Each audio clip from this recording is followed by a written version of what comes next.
Joining me is Director of the Centre for Youth Policy at Menzies Research Centre, Freya Leach. Freya, you've been busy at the University of Sydney. Let's have a look.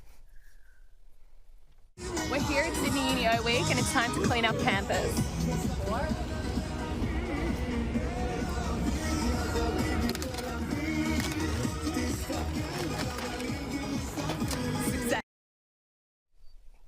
Not sure why you didn't take those Marxist porn posters down as well, but tell me, how bad is the anti-Israeli sentiment on university campuses?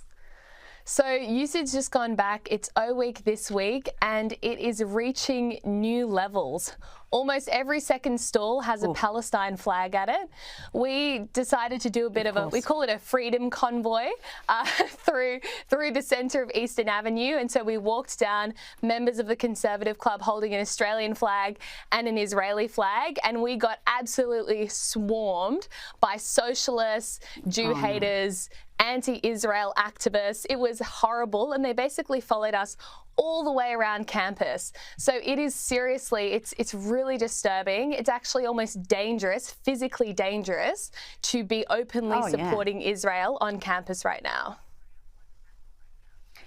It's just insane. You probably will get less grief supporting Hamas than you would supporting Israel on some of these university campuses. This is how crazy things have become, and we need to address it because this is no longer just a fringe element. It's bleeding into other parts of society, and this is an example from London. Soho Theatre has condemned the actions of comedian Paul Curry after he targeted a Jewish man who refused to stand up for the Palestinian flag.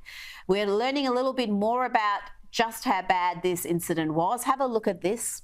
The comedian began swearing at and insulting a Jewish audience member before encouraging the crowd to join in and ordering him to leave the venue. Leav Eitan says he was targeted because he refused to give a standing ovation after Curry started waving a Palestine flag on stage. He tried to incite the entire crowd against us, and the atmosphere was deteriorating quite quickly. It really did feel like there could be a danger to life immediately if we didn't leave. Palestine will live forever! Paul Curry has been a vocal critic of Israel and supporter of the Palestinian cause. Before the performance, he had been out on a march in central London. I would say that the way to demonstrate for that and to support his cause isn't to pick on people in his crowd, to abuse them and to threaten them and to intimidate them and to kick them out of his show. Leav says he fled the performance for his own safety, but received no support from the Soho Theatre.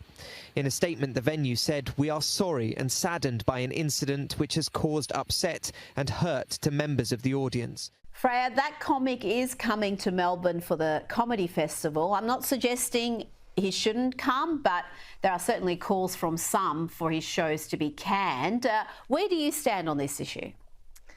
It's really challenging because I obviously believe in freedom of speech, and in many senses I think, you know, that comedian has every right to show his true colours. If he wants to support Hamas, by all means let him expose himself for a terror supporter or you know, targeting Jews.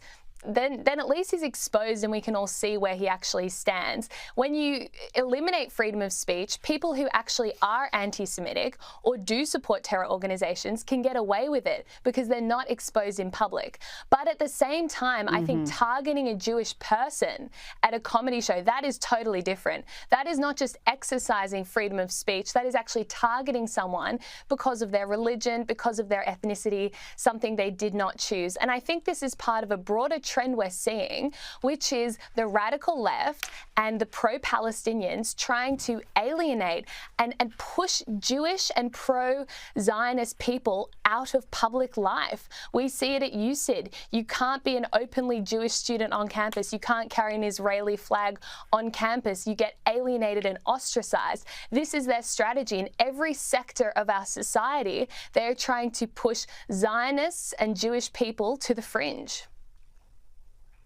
Oh, it's fine if you're Jewish as long as you're a self-loathing Jew. If you are against Israel, if you're anti-Zionist, you don't actually believe Israel has a right to exist, then they love you. But if you actually believe that Israel should be able to defend itself, then you are...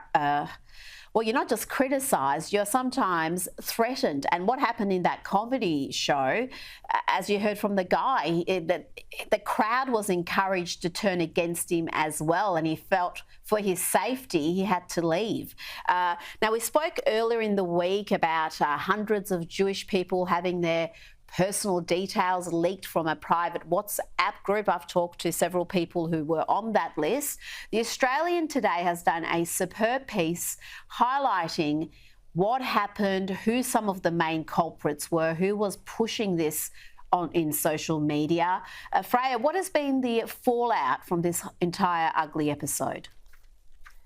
It's just devastating. It's completely and utterly devastating for the people in this group chat who've had their personal details leaked online to a vicious and angry mob. I actually was speaking to one woman earlier this week who's a photographer who's received death threats, horrible comments on her businesses. People have gone on to Google and left 1-star reviews just because she's Jewish and she was in a group chat where she could be supported by other Jews. It's horrible, and it's also devastating for our country. Are we really at a point where people can make lists of Jews and then publish them online for people to target? I'm so disturbed as an Australian that this is happening in our country in the 21st century. This is more reminiscent of 1930s Germany than it is of 2024 Australia. Now, you've got a march, a pro-Israel march. Just tell us where people can go and what time. Neveraganisnow.com.au. You can register for the tickets and you'll be sent the location. It's going to be in town in Sydney, 3 p.m.